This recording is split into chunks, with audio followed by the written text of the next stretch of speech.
We are honored to have Private First Class Kirkpatrick's family here today. When a child dies, it is impossible to describe that pain. Yeah. I'm sure when they get into all of it, I will be nothing but silent tears. But as for now, holding it together. Rest. Angel Norquist will try to hold it together for the next 15 minutes to honor the memory of her son, Private First Class Hanson Kirkpatrick. He was a good kid. You know, he joked around, he was goofy. Hanson graduated here at Service High School 2 years ago. Today, his name will be added to a stone along with the names of 2 other students who died during war. I would love to have a class full of students like Hanson. As his teacher and retired veteran with 22 years of military service, Private First Class Hanson Kirkpatrick, I'd like to thank you for your service to our country, and thank you for being you. Brother, Martin Norquist, unveil the plaque. But before the plaque is revealed, his little brother, a junior ROTC cadet. This is difficult for me. I'm not at the point where I'm fighting back tears and need to sit down, but it is difficult having to do this. Side, step, arch. Carries the flag that will fly at half staff for the rest of this day. I'm glad to do this, but I'd rather this not have happened at all. On this date, from now until forever, every October the 10th, the flag will be lowered on a day that should be about celebrating life. Today is his 20th birthday. Please join me for a moment of silence. Where it is instead about honoring the one taken. We're gonna try to find a place that has a decent red velvet cake. And yeah, we'll do something to honor the boy. Thank you all for coming today. This is my space. I love it. The real strong stitchings. From the first time she heard the story, There's just under 30 kids that were in the apartment. Denise Bogue-Skininski knew I'm really hoping it'll warm their little hearts after what happened. she had to do something because of the name she heard on the news. This name is going to be Dakota. Push the button and let it get started and going. For the children who lost everything. When the Royal Suite Lodge apartments burned to the ground, 3 people died during that fire, and dozens, almost 30 children, lost their homes. I knew about the fire, but I thought, oh, another fire.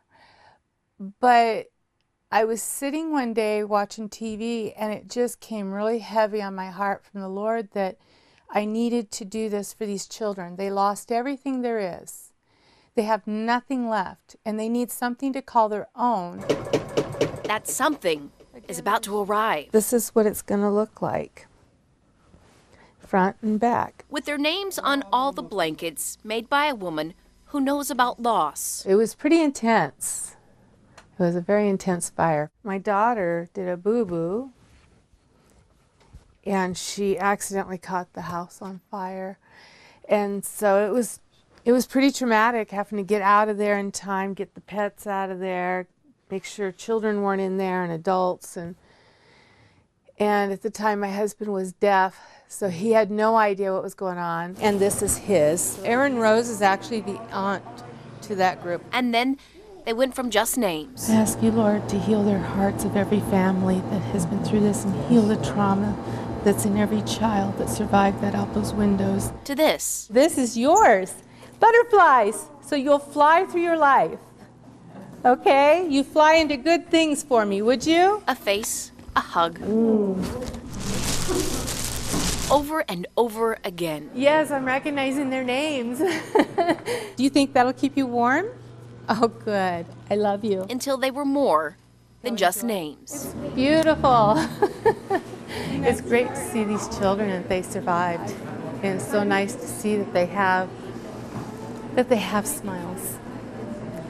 So that's a blessing. And then everyone knew Denise's name. This will be very special for them, so I'm happy that Denise did this for us. This is yours, honey. We're very grateful for Denise making these blankets for our children. Are you excited? Knowing that people care about my babies like I do, means more than people know. Amy Lynn, is that you? Made by what binds us all together. And I love you too. And that's worth knowing. I hope it brings smiles all your life. You're very welcome. After months of planning and working, Follow me. Here we go. weeks of weeding, picking, and pruning, Oh, look at that! it's finally time. Potatoes! Today's harvest day at Beans Cafe, and we're really excited about it. At Huffman Elementary School, Look at that. We already filled a whole bucket. Yeah. it's potato picking day. I don't like touching them. Thank you so much for coming out. How come? Because Boys they're a and lot girls. dirty. Yeah, that's true, but they are healthy, I guess, depending on what you do with them. Plain. Plain? With butter on them. But here's what we dug up on this story. The reason why these kids grew all this. Really good. Why? Well, because all those homeless people can count on getting a good meal there. All right, Peyton. Woohoo! More than 1,600 pounds of produce was grown here and donated to Beans Cafe last year. They expect to have even more this year, plus carrots this time. Oh boy, I bet there's more in here. Oh gosh, we'll be making all kinds of side dishes, scalloped potatoes. We'll make lots of great soups and stews, fresh carrots. Who doesn't love fresh carrot just sautéed with a little butter? We'll have a lot of great fresh veggies over the next 2 weeks, thanks to all the students here.